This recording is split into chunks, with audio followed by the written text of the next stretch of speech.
Good day guys, welcome back to Aussie Savvy Sense, where we talk about Australian personal finance, investing in property, shares, and of course, precious metals.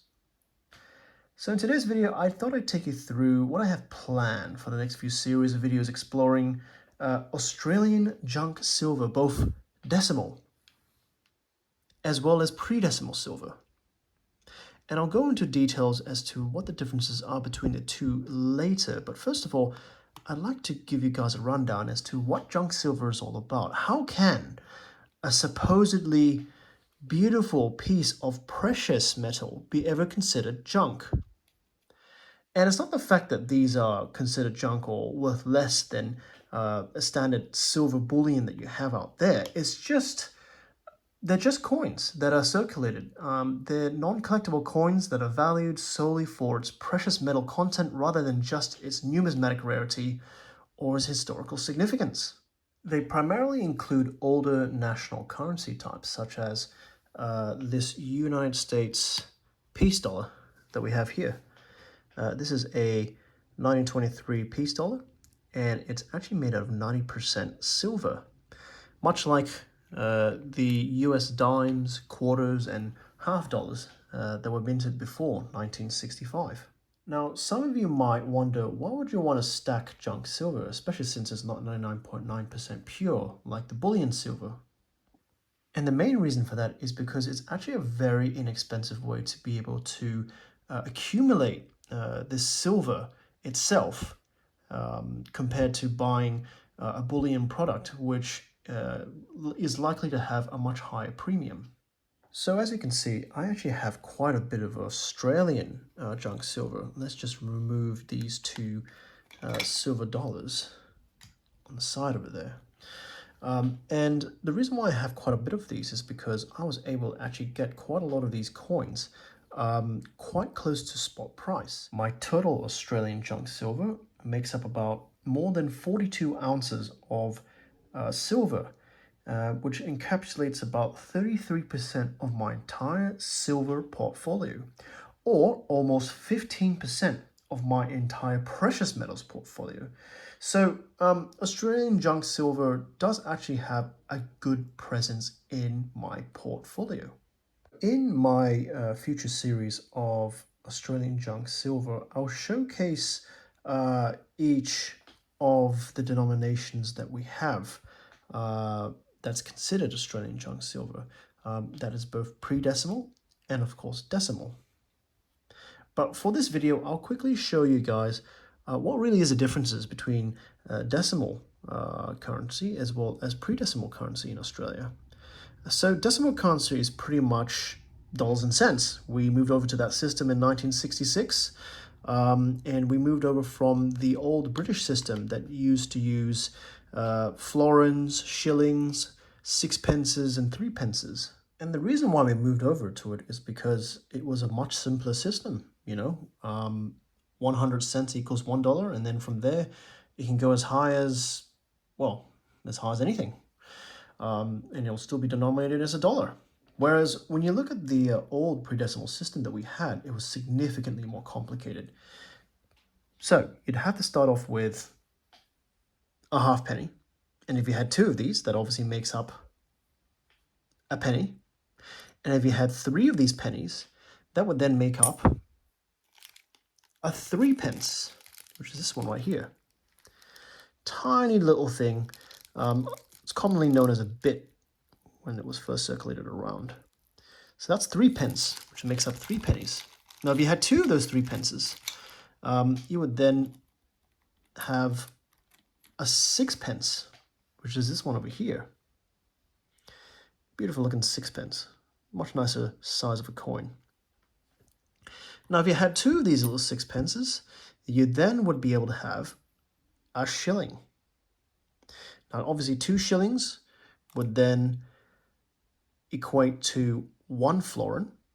And if you had 2.5 florins, or if you had 5 shillings, that would then make up a crown.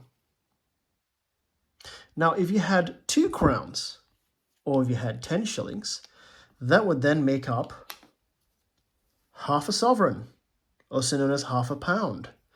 And if you had 2 half sovereigns, that obviously makes up £1, which was a sovereign, a full gold sovereign. And of course, if you had 2 of these, that makes the double sovereign, which is also known as £2. But we didn't really use gold coins as much in the later years. From there, we actually started using notes instead for the pounds, because they were much easier to, sorry about that, they were much easier to transport. Much like the silver dollars that we have here, the United States silver dollars. These were supposed to represent, or this silver certificate was supposed to represent these silver dollars. These things were huge. They were quite big and clunky to carry around in a pocket, and so therefore they started using these certificates instead, where you can actually go to a bank and redeem this silver dollar bill for an actual silver dollar. And people actually found out that it was just much easier to carry the note itself rather than the silver coin, because A, they were huge, and B, they were valuable. And of course, that becomes another a video in itself as to how we moved away from having precious metals in our currency. But yeah, that's how complicated our predecimal coinage was. And it's the same with the British system as well. They've also moved over to a decimal system too, I believe. But we moved over in 1966, and before 1966, we had the predecimal currency, which followed the British system. Now, we have a very early history. We didn't actually have our own currency before 1910. So the earliest predecimal currencies that you'll see starts from 1910 onwards. And from 1910 all the way through to 1945, a lot of our silver coins, they were actually made out of 92.5% silver, also known as sterling silver. And that was very interesting because even though we were following the British at the time, I believe the British silver coins, they debased their currency from sterling down to 50% from 1920 onwards. But we didn't do that until 1945. So from 1910 till 1945, all of our florins, all of our shillings, all of our sixpences and threepences, they all contained 92.5% silver. But then it wasn't until 1946 that then did the Australian Mint, the Royal Australian Mint, then make the decision to debase our currency, to debase our silver coins down to 50% silver. And that went from 1946 all the way through to 1963 or 1964 for the threepences. And then from that year onwards, we stopped minting them because we were preparing to switch over to the dollars and cents, the decimal currency, which occurred on the 14th of February of 1966.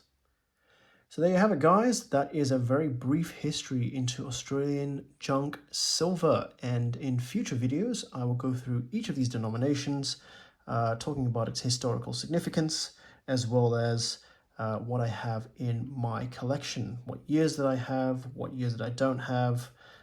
So please do not forget to subscribe to my channel, as well as turn on notifications if you don't want to miss those future videos. And let me know in the comments below, do you have Australian junk silver as a part of your portfolio? Or if you're outside of Australia, do you have any junk silver in your portfolio at all? And if not, let me know why. If you've enjoyed this video, please give it a thumbs up, and I will see you in the next one. Thank you so much, guys. Have a good one.